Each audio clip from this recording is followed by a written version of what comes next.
Good morning, everyone. Today we will start with the steps involved in respiration. The primary step of respiration is breathing, also known as pulmonary ventilation, by which we take in fresh air rich in oxygen and release out foul air rich in carbon dioxide.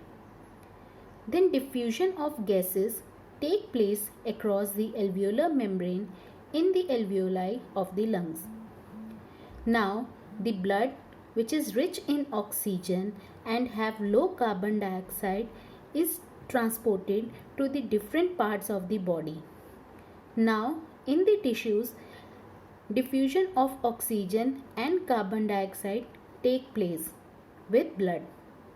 Last, utilization of oxygen by the cells for catabolic reactions. What are catabolic reaction? For example, breakdown of catabolic means breakdown. For example, breakdown of glucose to release energy inside the cell in the form of ATP, and byproduct is carbon dioxide, which is released outside. Now we will start with the mechanism of breathing. As all of you know that breathing involves two stages, inspiration and expiration. What do you mean by inspiration?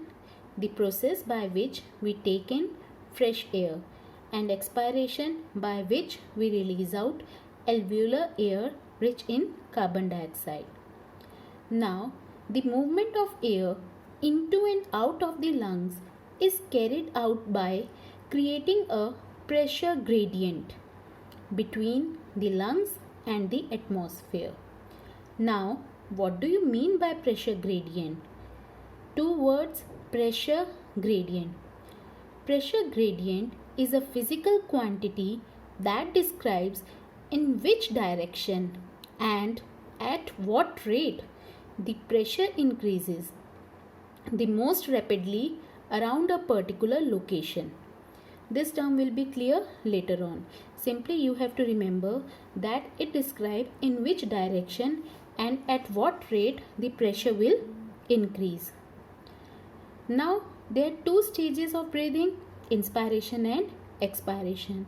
Now what conditions are required for inspiration to take place and for expiration to take place? First of all, conditions necessary for inspiration are: inspiration can occur only if the pressure within the lungs is known as intrapulmonary pressure, which should be less than the atmospheric pressure. If the intrapulmonary pressure is less, it means what kind of pressure develop inside the lung? That is negative pressure. So the pressure inside the lungs should be negative with respect to the atmospheric pressure. As all of you know, anything it moves from higher side to lower side. Gases move from high pressure to low pressure. That's why for inspiration it is required that the pressure inside the lungs should be low. Now the condition for expiration are that the intrapulmonary pressure or the pressure inside the lungs should be higher than the atmospheric pressure. Now what kind of pressure we are developing inside the lungs now? That is positive pressure. The pressure inside the lungs should be positive as compared to atmospheric pressure. Means the pressure inside the lungs should be high during expiration as compared to atmospheric pressure. Only then the gases will move from lungs to atmosphere, means from high pressure to low pressure.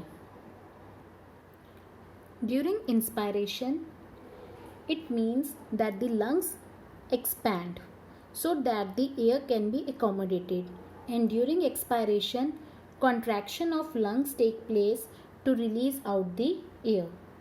Now the contraction and expansion of lungs take place in two ways. Number one, by downward and upward movement of diaphragm. When the downward movement of diaphragm take place, then the size of lungs will increase, and when the diaphragm will contract, the size of the thoracic cavity or the size of the lungs will decrease. Second is by raising or lowering of the ribs to increase or decrease the size of the chest cavity or the thoracic cavity.